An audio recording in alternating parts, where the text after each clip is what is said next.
Hi, I'm Carol Thielen, and this quilt is called Opposites Attract. It's a free download, and the download link will be in the description below the video. This one is done in black and white fabrics with cool and dark fabrics in the middle of the block. And here's the backing, it's polka dot, and I needed to have a larger quilt, and I like this pattern, it's easy to make. And I used fat quarters to make the quilt behind me. This will fit a twin size bed. It's for a project from Day One Bags, which helps foster children with bags and necessities that they need. So this is a project that we give quilts to foster children who are graduating from high school, and they need twin size quilts. So if you want more information about Day One Bags, there's a link in the description below. And if you stay tuned till the end of the video, you'll see close-ups of both of these quilts.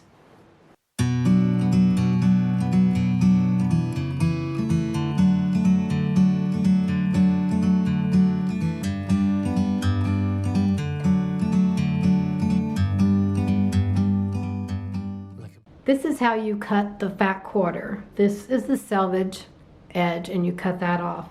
You're going to cut two 6.5 inch wide strips, so that's 6.5 inches by 18 inches, and then cut two 2.5 inch wide times 18 inch strips. Stack your two 6.5 inch wide strips, and you're going to cut a total of 8 at 2.5 inches and a total of 8 at 1.5 inches. So you'll have 8 small rectangles and 8 large rectangles. And this is the waist. From the 2.5 inch strips, stack those two, and you're going to cut 12 2.5 inch squares. And this is your scrap. What you're going to do next is just stack all of these rectangles with the large ones on the bottom, and then stack all of these 12 squares and keep the squares separate from the rectangles right now. And go ahead and do that for all of your fat quarters. Once you've cut all 20 fat quarters, divide them in half. Up here I have 10 fat quarters cut with the rectangles and the squares separate, and down here I have 10 more.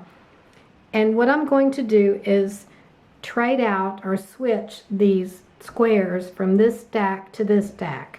And why I'm doing that is so I won't have any repeats. The squares are going to go in the center of the block, and these will be the frames. So I want to make sure that none of these fabrics are repeated in these blocks. So if we pull these off to the side and move these down here and put these back up here, then we'll work all these pieces together and then work all these pieces together as we're sewing our blocks.